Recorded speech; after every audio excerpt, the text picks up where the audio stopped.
Okay, so today I'm going to be covering some prep stuff with you guys, but not in the sense of like, here's how we're going to portion into all of our Tupperwares today. Like, that's not my thing at all. So what I'm going to teach you guys is some concepts to have when it comes to meal prepping that should take some of the just dread out of it. Okay. So first thing, everybody, get perfection out of your head. I know that that's super difficult because we're all a little bit perfectionist by nature, especially the more things are out of our control with our body, it's the more we look to control with everything around us. So get perfection out of here. Don't think of meal prep as some Pinterest-worthy post, some Instagrammable Tupperware picture, you know, having all of your fruits and veggies all beautifully sliced with the hard-boiled eggs, you know, because how the hell those people peel perfect boiled eggs and the yolk never crumbles, I don't even know.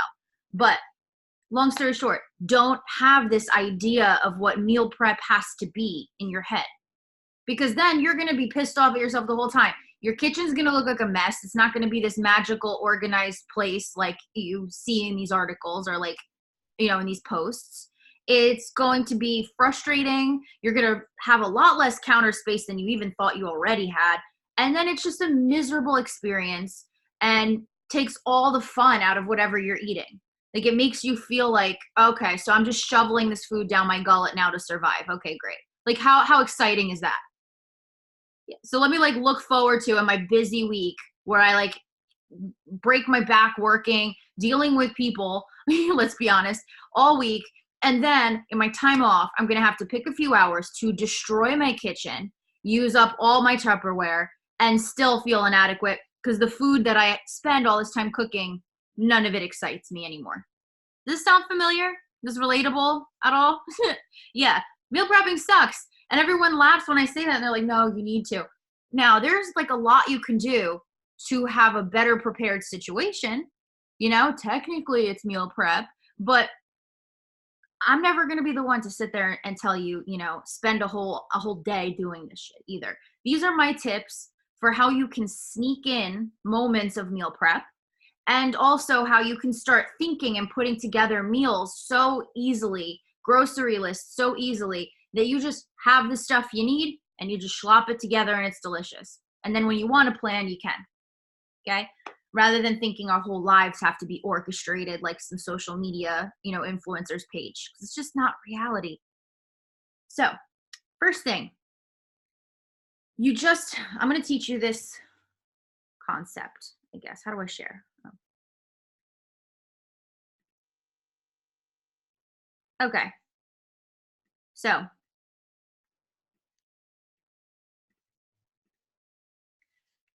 I'm going to teach you the concept of body,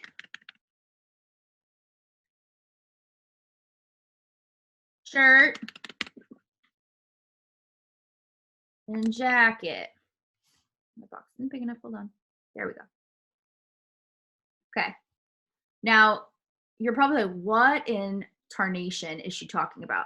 Okay, so body is, I'm just going to use this as an example. Let's say a meat.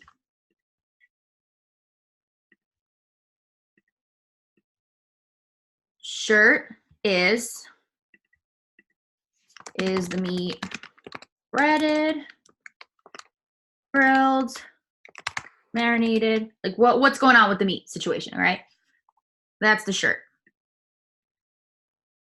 Make all your jokes. Okay. I didn't say I was very good at the whiteboard in Zoom, okay? And then the jacket is your flavorings and sauces. Okay? So when you're putting together a meal, or you're trying to think of something to make and you think like, oh my God, I have nothing. And sometimes you guys have texted me this and been super surprised when I throw stuff together. But if you have basically a piece of meat, you know you want it breaded or not, and you have some stuff to make flavorful sauce or whatever at home, if you basically have all those staples all the time, you always have a way to make something, whether it's quick, whether you make it in bulk and save some of it for later, which is a prep I'm going to get into. But whatever the case may be, if you're ever in a pinch, if you got meat in your freezer, you got some salt and stuff. I don't know. You don't need a whole lot to make a flavorful, to make some seasoning for meat. It's pretty good on its own. Is it breaded? Is it grilled? Is it buttered? Whatever the hell. Okay. So once you have this concept, so body, shirt, jacket, with veggies and stuff like that, the body is the type of veggie you have. And I didn't mention that before, but chicken, beef, etc. type of veggie you have. Is it zucchini? Is it whatever it is? The shirt, how are you going to be preparing that vegetable? Is it going in the oven? Are you making it with butter and herbs? You know, like gather about what you're doing. And then the jacket is the flavorings, the sauces, and what you put over it. Does this concept help? Breaking it down like this simple is like, it doesn't have to be this wonderful meal that you're creating. It just has to friggin' taste good. You know, it just has to taste good, keep you full, and not be full of stuff that you know is going to hurt your body, which if you're new, we will get into. But that's the basic thing. So it does not have to be. What is that? What? Oh, that's you? Yeah. Muted. Hang on, let me mute this. Make sure to keep it unmuted. So body, shirt, jacket. This concept here is what's going to get you through a lot in situations where you start to get aggravated. Tell me this has happened to you. You're starving. You're pissed off because you're tired and you're starving. You go home. Then you're even more pissed off because nothing's jumping out at you. And you're like, you make this sound in your head or maybe out loud. You're like, I just want to eat food that's here. I don't want to think about it in some capacity, right? Is what goes on. And then it's like, you know what? You like get angry. Like, in spite of this, I'm going to go get something easy that's going to make me pissed off at myself later, right? Or you eat something completely lackluster, and then it's like the countdown to when you go binge out on something you really want to eat. If you have the flavorings you really want, and you have a meat of some kind, and you know how to bread it, grill it, or marinate it, which is in your ebook if we haven't gone over it, you're good. Take some thinking out of it. I will, I think it saves the whiteboard. I'll save the whiteboard before, hang on. If you all know me, you know that I need to stop myself and do this right now. I'm going to save the whiteboard so I can post it in the comments of the recording. Because if I don't do it now, I'm going to say I'm going to, and I will forget. How the hell do I save this? Here we go. Does this make sense to you guys? Because you know me by now to know that we mind, if there's any kids, we mind F ourselves all the time out of things that are seemingly simple, but they're way more complicated. Well, we do that with food too. We do that with meal prep too. I can't tell you how many times I hear people say, like, I got to prep ahead. I got to be better about meal prepping. No, you just got to have stuff that you can use. Now, where we get into the prep ahead part, for those of you who have low energy or busy schedules, which is like all of us, that's when you want to think of it differently. You're not trying to prep the entire damn meal. Like, you're not trying to make yourself a nice little reheatable Tupperware of this perfectly portioned meal for the future, because again, that's unrealistic. That's a lot of friggin' cooking. Think of the work that goes into one meal for that night. You're going to make some perfectly portioned out thing for the rest of the week. Yeah, wishful thinking, you know? So in that case, what you want to do is you want to think about prepping steps. If you can get some steps out of the way for some of these recipes, if you can pre-bread your chicken and keep it frozen in individual sandwich bags, so when you're ready, you take it out of your freezer and it's like, once it's defrosted, you just cook it, right? Isn't that still prepping ahead? Isn't that still making it easy for you? You take it out of the freezer when you're going to work, you come back at night, you throw it in a pan, done. Done.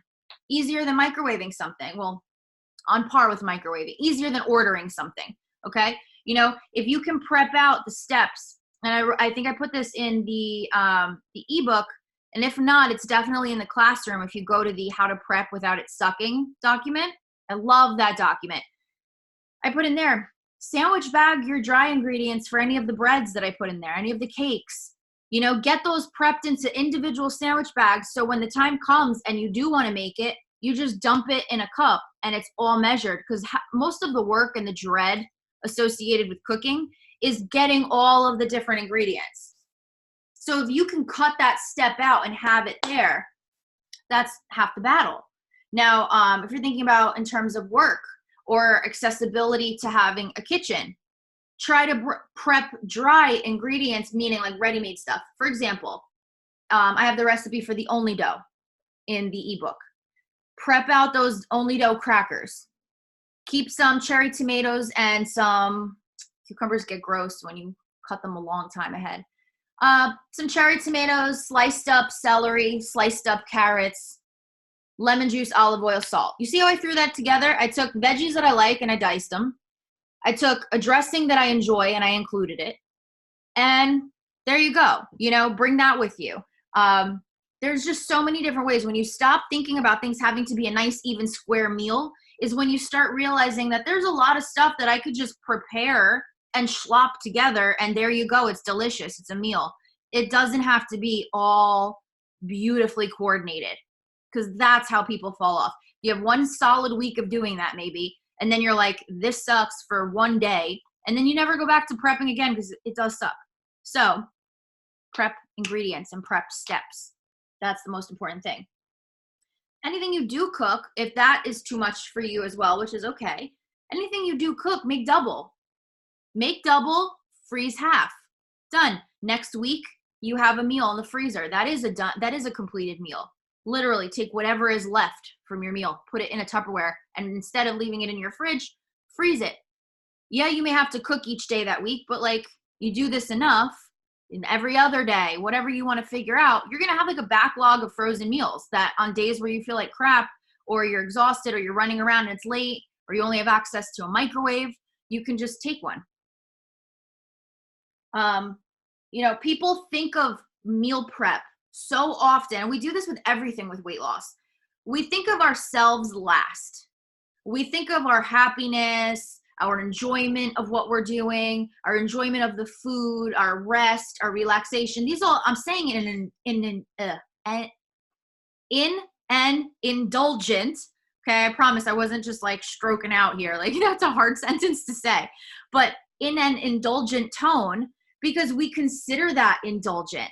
But why is it that if you are going to start a diet, you better suffer on that diet? Otherwise, you're not doing it right. You're not disciplined. You suck. This diet isn't going to work. We created all of that. Why can't we enjoy the process? You know? So don't sit here and think of like, oh, you know, I have to suffer for this. So even if I hate it, even if I hate meal prepping, like we think we have to meal prep, not because it makes it easier on us. Well, first and foremost, not that it makes it more convenient or saves us energy or time. The first thing we think about with why I have to meal prep, I have to be better at meal prepping, is because we think that that's like, oh, I need to lose weight. If I'm going to lose weight, I got to do this. I got to prioritize doing all of this meal prep or else I don't want to lose weight bad enough. No, stop. We don't need to suffer because we want to lose weight. Like there's ways to do it that are the lazy approach. Yeah, okay. And we work like animals in this country. Let's pick something to make easier on us. You know, Ocean over there can't relate. No, you can. I'm just kidding. I think Ocean, I think you're our first lovely lady from Canada, by the way. Okay. So anyway, schedule when to do this. Look in your schedule, look in your calendar, as if someone were to make an appointment with you, as if someone were to ask you to pick them up from an appointment, because I know even if it was inconvenient, even if you were tired that day, if you committed to picking someone up and driving them somewhere at a certain time on a certain day, you'd still go do that, right? So I don't care what happens. Put it in your calendar. I mean, of course I care what happens if you're like sick or like, I don't know, a natural disaster is happening, God forbid. But you get my point, is schedule it into your phone as something you don't want to forget, just as urgently as something for someone else that you don't want to forget. And this is my other tip, set a reminder alarm, not just in a reminder event, but a reminder alarm in your phone, like 8 hours before or that morning, because you may have every intention of going and, you know, prepping some of these ingredients Tuesday night, and you completely forget come Monday evening, you know, and it's normal. So realistically pick a time to schedule this in and then make sure you do it. Make sure you set a reminder for yourself so that, you know, you end up prioritizing it. It will make a huge difference for you. My other hack, figure out a good delivery service or shop from home service. You can do Instacart if you want. It's worth the money, in my opinion, if you're flaring and you're exhausted.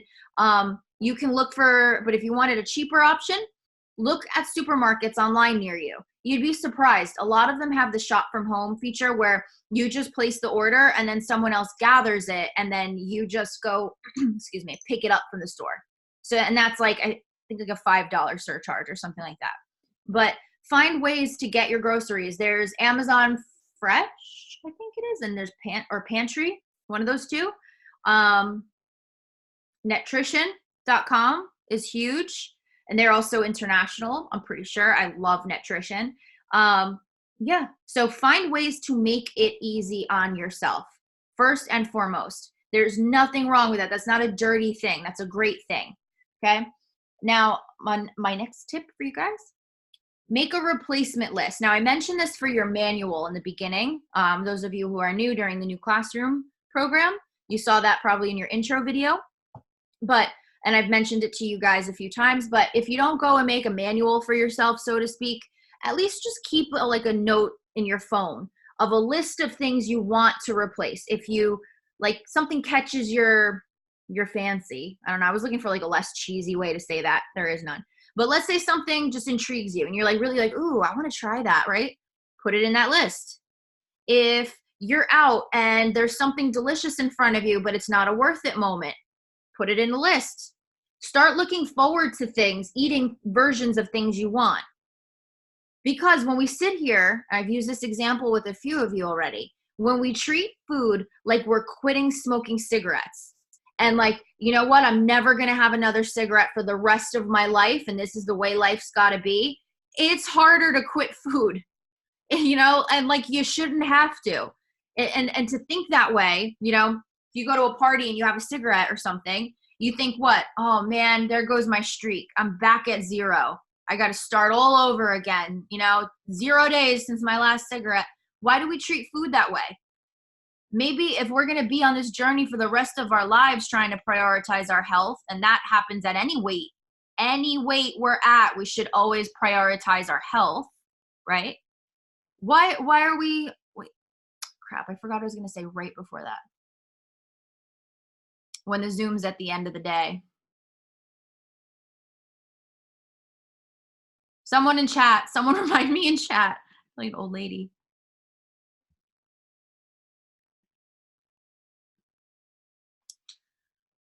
I was on such a roll with that one too. I know you guys can feel me, but I'll probably remember it like when we get off of here. This happens, for all those of you who are new, this happens at least once a Zoom with me. So just a part of me.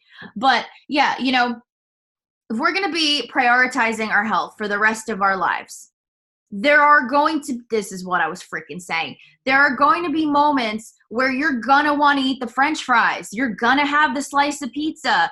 There's going to be a birthday party and you're going to want to have the cake that they have at this birthday party. And none of it means you're starting back at zero. Should you think this way about a new thing every day, like pizza today, cake tomorrow, a bagel after that? No, because at the end of the day, you're still continuing to hurt your body.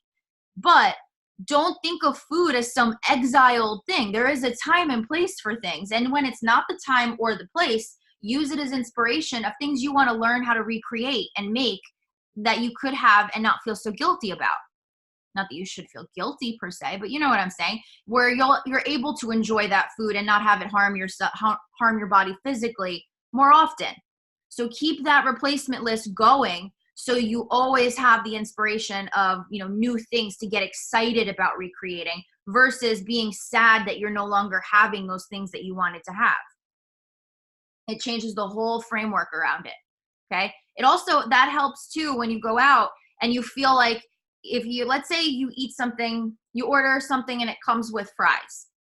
I don't know if this is a binge trigger for anybody else, but you can have every intention of having 1 or 2 fries and then slowly but surely, and then it becomes but I'm not going to eat these again for a really long time. And then you eat the whole thing. Not that that's bad. I love French fries, but that concept of scarcity, because it's just never going to happen again. I should just, you know what? That's it. I blew it. I might as well enjoy it. That tipping point, right? And then you order another order of fries. Like I've definitely done that myself, or like eaten one order from Five Guys, but there's more at the bottom of the bag, which is like a whole other order. Let's be honest.